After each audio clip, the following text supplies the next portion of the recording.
Welcome, huge movie fanatic Nate, stopping on by. This time I'm coming your way to do a video that I've been planning on doing for quite a while. I kind of wanted to, being an anal bastard, I kind of wanted to wait until somewhere around the 30th anniversary of me getting this, and now that it's somewhere around the 30th anniversary of me getting this, it's time to dig it out. It was actually a little bit of work to dig it out, but you know what? You guys are worth it. So I dug out this, which is my very first LaserDisc or laser video disc player that I got from a pawn shop, probably more around spring, late spring, early summer of 1994. Pretty sure the amount that I paid for this was $200 used at a pawn shop in 1994, and that's kind of a lot of money for this in 1994, but I think around that time LaserDisc players new were like $500 or more. I know that months later, after being kind of disillusioned with how this handled the CLV discs on the video side, a few months later, I don't know if it would have been late 94 or early 95, I ended up splurging and getting a brand new Pioneer, and I want to say that was $500. I still have that, it still works. And then at some time later, I ended up getting a used Pioneer. I can't remember where I got it or how much I paid. It could have not have been that much, because at the time I would have already had this and the new Pioneer I bought. So it must have just come across my radar for a decent price. So I do have a used Pioneer as well. So I've got 3 LaserDisc players, and one of them works for sure. We're actually going to turn this on, or try to turn this on, for the first time in possibly somewhere around frickin' 30 or 29 or 28 years, and see if it even works. But that'll be kind of interesting. But before we do that, a little bit more about this LaserDisc player. As you can see, it's a Samsung. We've got CD, CDV, LD player. I guess the model number is DV5000. So DV5000, Samsung DV5000. Sounds amazing, but it doesn't really play CLV discs so amazing. That's why I ended up getting a brand new Pioneer later on. As you can see here, it's got a headphone jack for the bigger plug. You can tell this thing's old because it's got the headphone level thing, and it's actually really weird looking at it again today after I dug it out. It's got a picture adjuster knob for soft and sharp. The headphone level jack, knob thing is min and max audio level, of course. On the top corner you can see the LaserDisc logo, compact disc digital audio logo, and the CD video logo. And you might be able to also see this homemade Oscar sticker I made for the short-lived band by the name of Oscar from the early 2000s. In the middle here we've got LaserDisc, high quality picture and digital sound. On the other side we've got Samsung, open close button, your remote sensor window, skip back and forth, search back and forth, and your play/pause button. So yeah, 30 years ago, this is what started it all. This was my very first venture into a video disc format. Little did I know that DVD would end up coming down the pike 3 years later and would completely revolutionize home viewing of movies at home. And then later on, I would have been fine with DVD and standard definition for the rest of my life, but of course we would later on, the next phase of watching movies at home would be high definition and Blu-ray. And just like with DVD, I'm perfectly fine with high definition and Blu-ray for watching movies at home for the rest of my life. Time will tell when I'm forced to get into 4K, but I'm waiting as long as humanly possible to do that, because when you're my age and you've bought VHS tapes, LaserDisc, DVD, and then Blu-ray versions of your favorite movies, you're kind of done buying the same movies over and over, and I'm just making Blu-ray and DVD last as long as possible. And yeah, I still do watch LaserDiscs on occasion and VHS tapes, so I haven't left any home video format behind. I have it plugged in, I think, and I think power's going to it. Why don't we switch it on, and as we deal with bright and not so bright cloud, this is what happens this time of year. If a cloud goes over the sun, it completely screws up the video. You know what? It's the 21st century. I flipped on a light for when the clouds go over the sun. We can hopefully still see me and the LaserDisc player, but I was just about to switch it on for the very first time in probably very close to, if not frickin' 30 years. So, you know, fingers crossed. And I did mention in a video from months back, I don't know when the hell it was, that at some point the fuse blew in this thing, and I ended up, you know, being able to find out what the problem was, and I ended up fixing it by putting a paper clip in the place where the fuse was, because, you know, I was a teenager. I wasn't gonna bother replacing the fuse.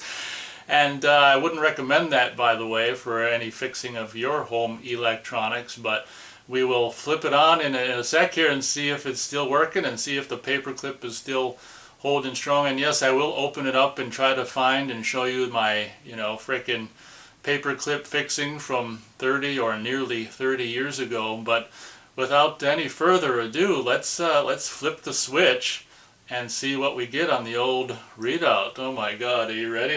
Now this might just be a bunch of nothing, but this is a button that pushes in and stays in, so that's how it works. Are you ready for this? You know what I should do is maybe cut. Why don't I cut to the actual frickin', well then because you won't see my reaction. Okay, well we'll cut to a close-up on the thing when we put in a disc, but for now, let's push this button and see what happens. Okay. It powered on. We've got something. We've got something there. What is that? Now I was thinking, I can't remember for the life of me. You know what? I probably do have a remote, because in the LaserDisc days when they did commentary, sometimes they put different audio on the analog right and different audio on the analog left. So I was trying to remember if I got a remote with this thing. I don't think I really need to bother with the remote for the purposes of this video, but I probably would have had a remote, because I would have had to have that to access, you know, digital, like for, let's say for the Criterion release of Halloween, for example.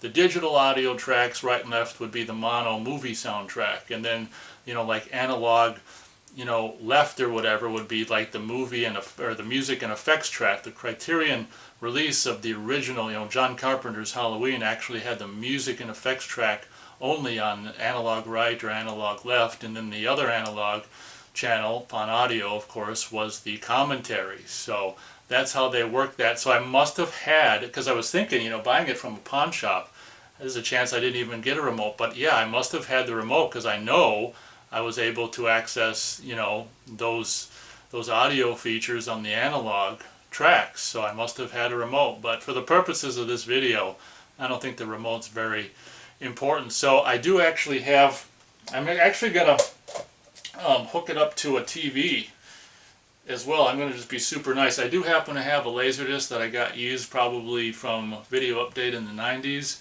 We're going to pop this in and see if we'll see if the drawer opens first. We'll pop this in and see what the, I'll zoom in on this window here, and we'll see what kind of information we get on that. First though, before I do that, let's hit open and close button and see if the drawer opens. Too bad this ain't in 3D, that'd be kind of cool, but let's, fingers crossed. Ready? I remember that sound. That sound brings me back 30 years. Now interesting, I'm going to have to get a picture of this, but since it's a LaserDisc player and a video CD player, and oh wait, no, it's a LaserDisc player, 20 centimeters. Wait a second. Oh, okay, I guess your normal LaserDisc is 30 centimeters. And I guess they made, I don't think I have any, but I guess they made 20 centimeter LaserDisc. So you've got the capacity to play a normal LaserDisc, a 20 centimeter LaserDisc. And of course a CD and a CVD are going to be the same size. Oh my god, look at this! You can play a 8 centimeter CD. So there's 4 different sizes to play 4 different size discs. Yeah, that's insane. I'll have to get a picture of that and so you can see that as I'm blabbing and talking about it. As you can see, there's very convenient little foam or rubber pads here for when you place the disc on any of the respective areas, except for there ain't no foam rubber pads on the CD, the 8 centimeter CD. There's not enough room, or the CD CVD, but everything else, your 20 centimeter or 30 centimeter LaserDisc, you've got rubber pads to basically, I guess, hold the disc until you put it in there and it gets mounted on the disc drive spindle thing, whatever the hell you want to call it. I'm seeing a caution here. I got to stand up to read this. Caution: only one disc can be inserted at a time. Inserting discs doubly can cause a damage to the player. Be sure to insert only one disc. Well, there might be some idiots out there. You got to have all your bases covered. And now it's time to insert Friday the 13th, Part 2, LaserDisc. And then I'll zoom in on the old little whatever readout window and we'll see what kind of information shows up on that readout window. But let's see if we can do this. You know what? I might as well put all 7 movies in here at once so that way I don't have to switch discs in between movies. Oh wait, caution, blah, blah, blah. Never mind. Kinda haven't done this for frickin' almost 3 decades or 3 decades. I don't want to, I hope that's incorrectly. Okay, now we got a close-up on the old readout window, whatever you want to call it. I'm going to press close. Oh shit, did you hear that?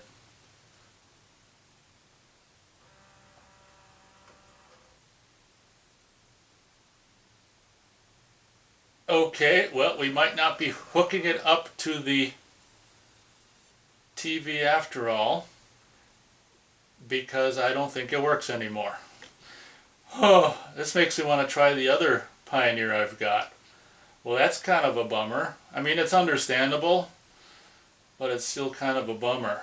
Okay, well, you got that live on video. What I always do if something doesn't work is I generally try to get... What the hell? There's not even a... You know what? Oh, it would probably be on the remote, but just occurred to me there's not even a stop button on this actual unit itself.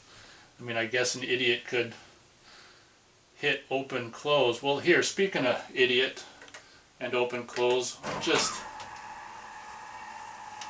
You know, if it doesn't work the first time, I always just try it again. Opened it and closed it. Yeah. Well, you're getting my live reaction of being a little bummed. Kind of hoping it'd work, but Samsung, yeah, it's trying, but it hasn't had any love for 3 decades or close to 3 decades. Let's hit play again. Yeah, you know what we should try is a CD. We should try a CD. I don't know if you can hear that. Well, I'm blabbing, but the motor is trying to do something.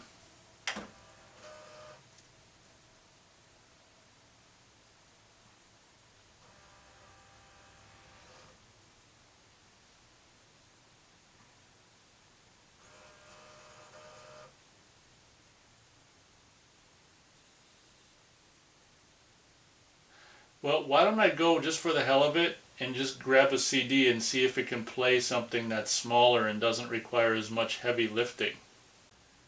I happen to have with me the CD Treatment 5 from the short-lived punk rock band by the name of Oscar. I will place this in here and see if it plays a CD, just out of curiosity. Making sure it's in there correctly. Here we go.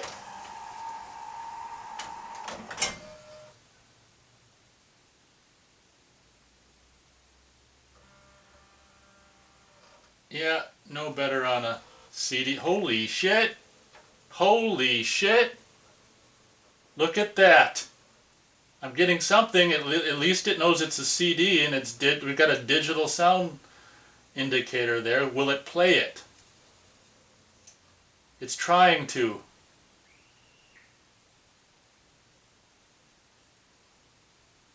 What if I hit play? Well, that's interesting. At least it was able to read it enough to know what it is. I don't know how it can do that and not play it, but I was hopeful for a second. Well, that's interesting. At least we've got some Obviously, if you put a LaserDisc in there, I'm sure the same thing would happen. It'd be a LD, probably a box with an LD, and digital sound if the LaserDisc had digital sound. Pressing play, just... What I'm going to do, which is not recommended for safety, is I got to open it up anyway to show you my famous, whatever it's called, what is it, a paperclip fix for the fuse thing. What I'm going to do is put the LaserDisc back in there and just try spinning it manually, and just to see if I can make it work, jump start it. I'm sure it ain't going to work, but that's the kind of guy I am. Well, before I eject the CD, at least we got something different on the readout. You know, it did enough to, as I say, indicate or recognize that it was a CD, and as with most CDs, it indicates digital sound. I was hopeful it was going to play for a second. Okay, I've got the top off now, and I'm going to do something which I wouldn't recommend. Obviously, top off when it's plugged in and on and stuff. First off, I wouldn't recommend. But I'm just curious to see if I just start spinning this physically when it's in there, if I can just, you know, like an old crank start car, if I just, you know, give it a little nudge, if I can get it to work. I'm sure it won't happen, but we're going to try it. Got the old Friday the 13th Part 2 LaserDisc in there, and let's see what happens.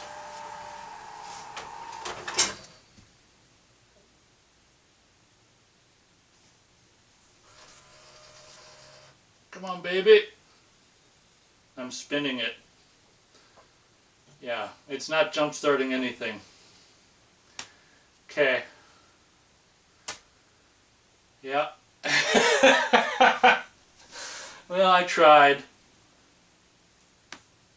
Yeah, the motor just must be... I'm trying to think of how this... You know, you can't see what I'm seeing, but... I guess we could remedy that. So this is what I'm seeing, and what I did was like an idiot. I mean, you know, it doesn't hurt to try. Like, I press play, and then I'm like, I tried to jump start it. But as you can see, yes, I know I shouldn't. Freaking, oh, there's an ant there. Shouldn't touch this. I've got another. This isn't my main. There's an ant there. This isn't my main Friday the 13th Part 2 LaserDisc. It's a duplicate. But yeah, one more for good measure. Yeah, I mean, the motor just must be completely dead. But the thing I was commenting on and wondering about is, like, where is the motor? I guess the motor is underneath. This thing just looks weird to me. Look at that. I don't know what that is. I mean, I'm not a big, you know, fix-it guy. But yeah, so... Back over there, I'll get a digital shot of it with the digital camera and just talk over it. But back over there, I'll look at it now and talk about it. Is my famous frickin' fuse. Yeah, I'm just like, you know what? I don't know if I can get this fuse, and even if I can, in the meantime, you know, for now, I mean, teenager, quick fix. I mean, teenagers are all about quick fix. So, as you can see, the famous...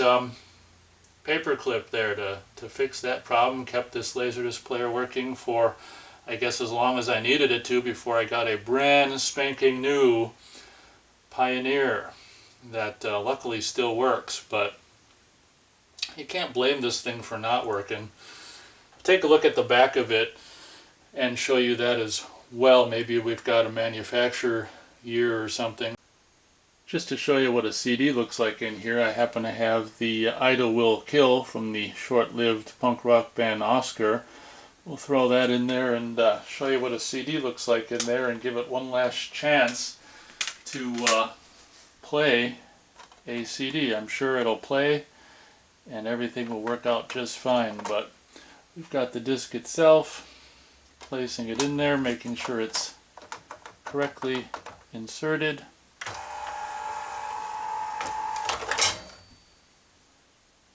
It's interesting how it has a different sound.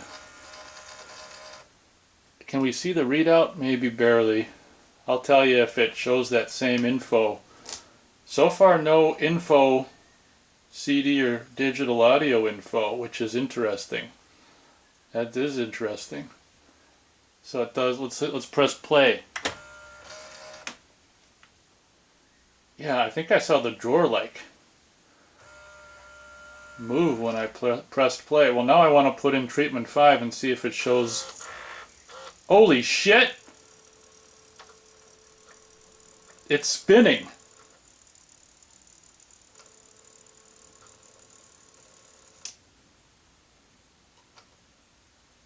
Doesn't look like it's able to. Wow. Well, that's really cool that you got to see that physically. Press play again, spinning.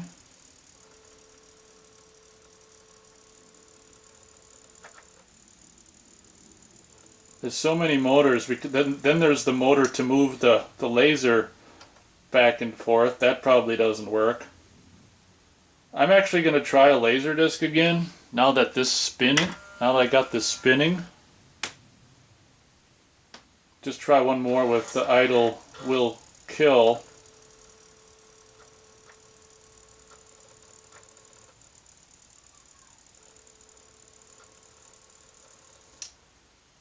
Well, that's kind of cool that at least we got it spinning, but doesn't seem to be able to start it. Let's put in Friday the 13th part 2 and see if we can get that spinning. I have Friday the 13th part 2 inserted. Let's see if we can get this spinning.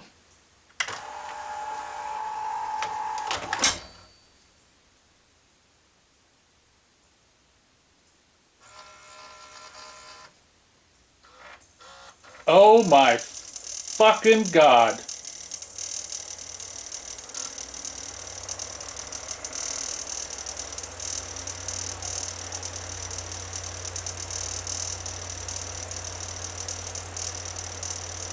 There's nothing on the readout indicating it's playing. It might not play, but at least it's spinning. That is quite the change from, earlier in the video. It stopped itself. That's why you just got to keep trying with this stuff. But yeah, like I say, there's so many motors. Then I can only assume there's a motor for the laser to move the laser back and forth where it needs to be. If that motor doesn't work, then you're not going to be able to read it. But look at how far we've come since the beginning. Let's just try this again. Press play. Yeah, now it's able to spin, but the laser, maybe the motor. I'm going to try something if we can get it to spin again. Oh, you can't see it on the readout, but LD, the box with LD is lit up. And for some reason, now it doesn't want to spin. That's interesting. Hit play again. I just thought, oh look at, well you might not be able to see it, but I thought if I, that's so crazy that now there we go. It's spinning again. It'd be something if we could get it to play, but I don't know if that's in the cards.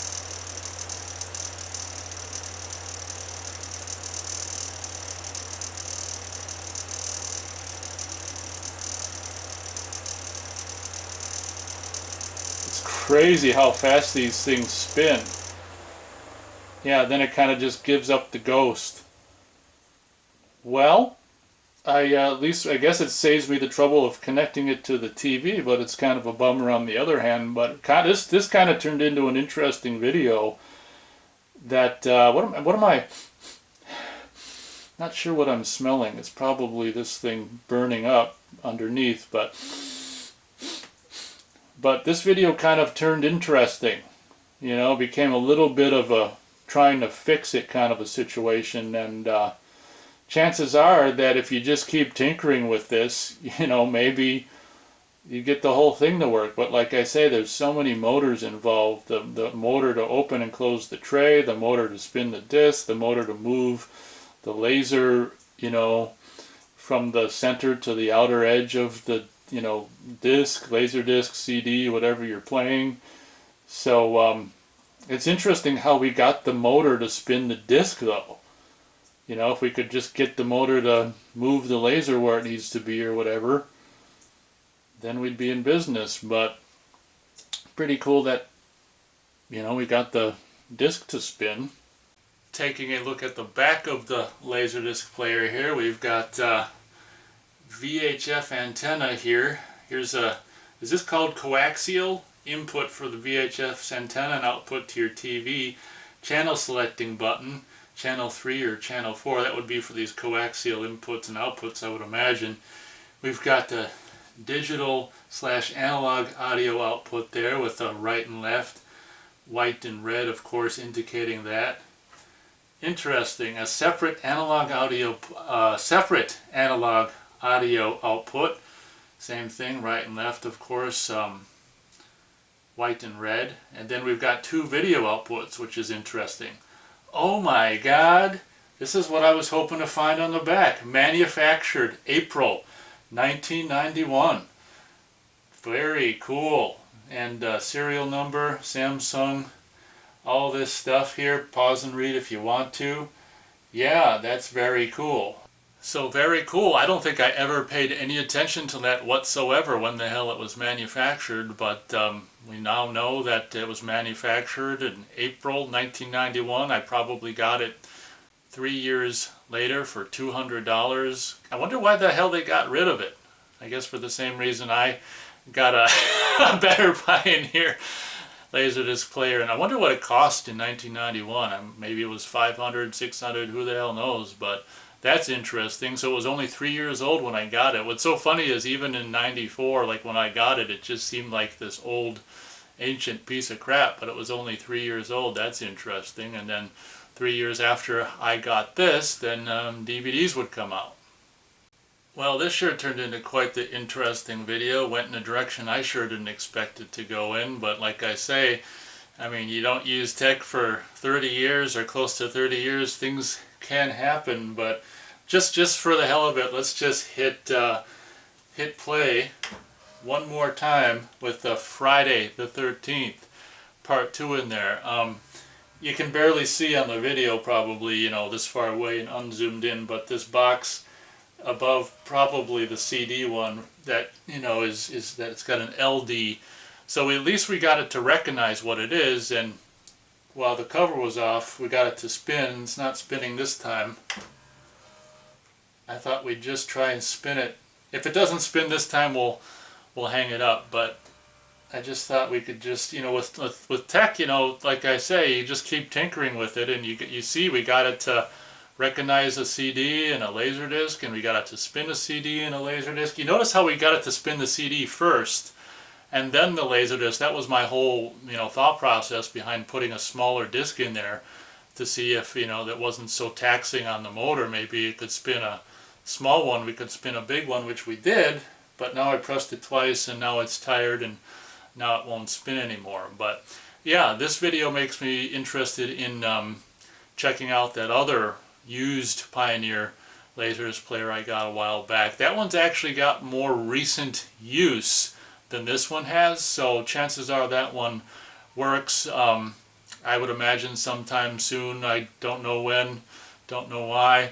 Hopefully I'll be able to showcase that LaserDisc player as well, and we can find out on camera if that one works, and if that one does, possibly connect it to a TV to show off some stuff or whatever. But I guess that pretty much does it for this video. Hope you guys enjoyed the wild and wacky turns that this video took. I certainly did. I mean, I didn't enjoy it as much as if the damn thing worked, but it was a different kind of enjoyment, a disappointed enjoyment, if you will. But thanks so much for watching this video. Hope you guys enjoyed, and as always, we'll catch you on the next video.